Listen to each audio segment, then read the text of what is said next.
Do you remember stories from childhood that teachers would have us extract moral lessons from?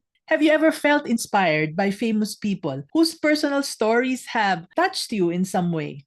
Are there businesses that you feel more drawn to when you know the story of the founder? Hi, this is Mommy and your Mommy Negosyo, welcoming you back to this channel. Do you know that every dream business has a story waiting to be told?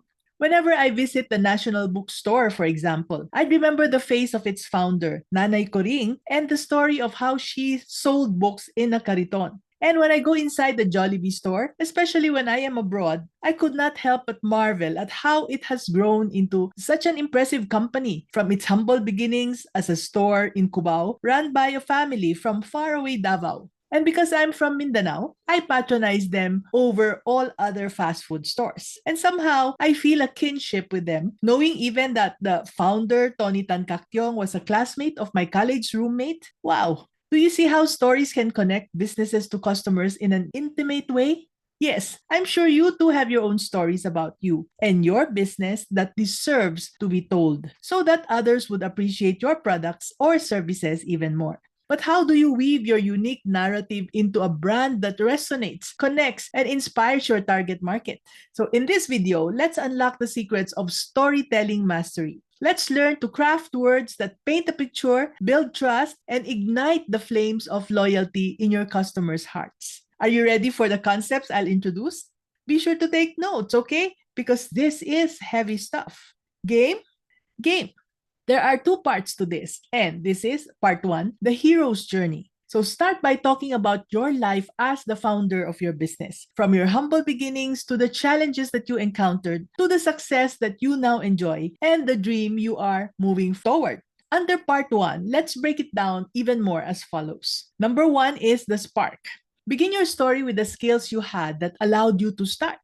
Let your audience relate to your vulnerability and your human resilience. For example, here is the story of Tony Tan Caktiong, who is the founder of Jollibee. His story begins with his father who came to the Philippines from China as a talented chef to work in Binondo. Now, because of his talent and his trustworthiness, he was hired to manage a restaurant in Davao. And with his little children, among them was Tony Tan Caktiong, they all relocated to faraway Davao. So there, his entire family worked together on the business. The lower standard of living in Mindanao allowed them to save. And when Tony was ready to go to college, his family sent him to come to Manila to take up chemical engineering at UST.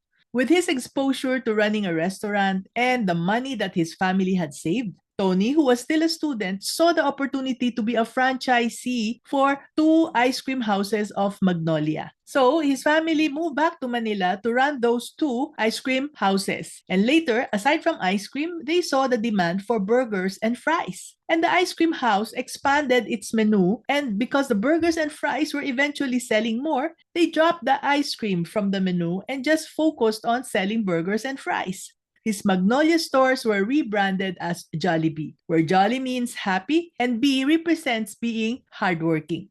Do you see how the skill of cooking was the spark and the humble beginnings were part of what tugs at people's heart? This story inspires people to think and to dream big. And even from the brand name, it also depicts the value of simplicity and hard work while remaining happy as it serves its customers. So, still under part one. Number two, we talk now about the turning point. Every journey has a pivotal moment. So ask yourself, was it a crucial decision, a breakthrough idea, or a moment of unexpected support? Highlight the turning point that propelled you forward. What was it for you that marked the shift from a hesitant beginner to a confident business owner? Take time to write it down. You may even pause the video if you want to. Okay? Just work on it. Alright, now let's continue the story of Tony Tan Caktiong and Jollibee. Because of the taste of their burgers and fries, the customers liked them so much that they lined up. There was a long line in front of their store. They lined up for it. And so Jollibee started to expand to more branches. But then, McDonald's came in with a big bang in 1980. And then what happened was Jollibee just became a copycat of McDo.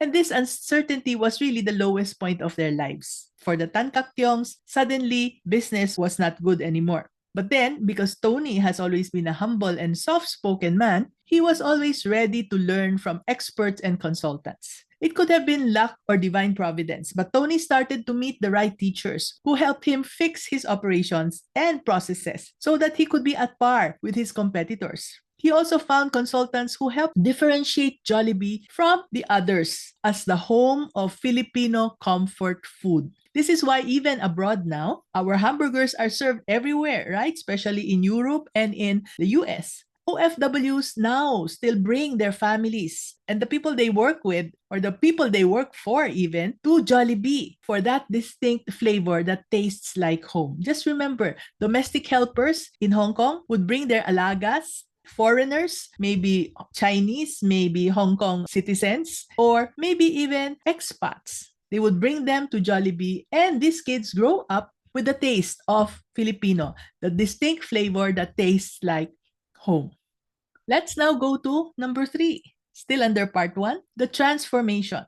Here is where you showcase the evolution of your business. From humble beginnings to a thriving enterprise. Depict your growth in tangible ways. Capture the impact that you have made, the lives that you have touched, and the community that you have built. So, going back to Tony's story, this is where we talk about Jollibee growing to the #1 spot in the fast food industry in the Philippines, but also expanding to many stores all over the world. It's also at this part of the story where we mention that many other brands that Jollibee now has in the Philippines, as well as in China and other countries abroad. This is also where we highlight Tony's values of hard work, family, frugality, nationalism, being able to dream big, and not being limited to just running the single restaurant in Davao for the rest of his life.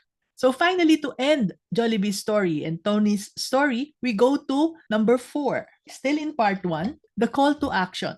So always end your story with a powerful call to action. Invite your audience to join your journey, support your mission, or experience the benefits that you offer. Leave them with a sense of excitement, inspiration, and a clear path to connect with your brand. Tony's story can end with an encouragement for every Filipino to dream big, to not be scared of mistakes, and to learn from them instead.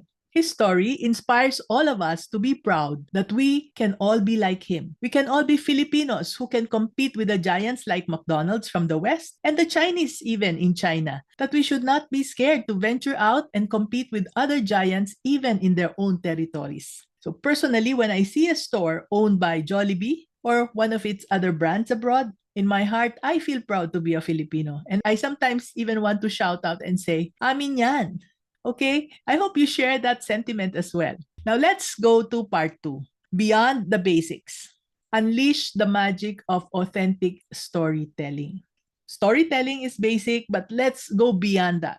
How do we tell our stories? So the point number 1 or tip number 1 is to embrace vulnerability. Don't shy away from sharing your emotions, your setbacks, and insecurities. Especially nowadays with so much fake news, AI generated this and that, authenticity will resonate and it will surely create a deeper connection with your audience. Even Tony Tan Caktiong with his billions did not hide the fact that he too made mistakes and that he had humble beginnings like us. It made Jollibee the brand feel human and it endeared Jollibee to us, right? Number 2, show, don't tell. So after we outline our story, let's improve on it by painting vivid pictures with your words. Use descriptive language like sensory details. Okay, how did it feel? How did it touch? When you touch it, how did it feel? How did it smell? And all of those other personal anecdotes so that you can bring your story to life. Number 3, find your voice. Do not imitate what others say and how they write. Instead, innovate. Innovate, discover your unique storytelling style. Whether it's funny, because some people can be funny, right? Or sentimental or empowering. Let your personality shine through. And it's okay. Whoever you are is okay because whoever you are is really you. Now, number 4, connect with values. Just like Tony's story, align your own story with the values that you believe in. Show how your business embodies honesty, compassion, community, or whatever drives your passion. And number 5, make it interactive. Engage your audience by asking questions, inviting feedback, and fostering a conversation around your story. Let them actively participate in your journey. That's it. Remember, your story is a powerful tool. By weaving it with authenticity, emotion, and clear purpose, you can build a brand that transcends your products and services. You can build a community of customers, a movement, and a legacy that inspires not just customers, but fellow entrepreneurs like yourself. Share your story with pride, embrace its imperfections, and watch it ignite the potential in others. You're a storyteller, you're a heroine in your own right, and your voice deserves to be heard. Now go forth, young lady, and weave your tale of entrepreneurial magic. Thank you for joining me today. Until next time, stay inspired, stay empowered, and keep reaching for your dreams. This is Mommy and your Mommy Negosyo saying, be business minded, Pinoy.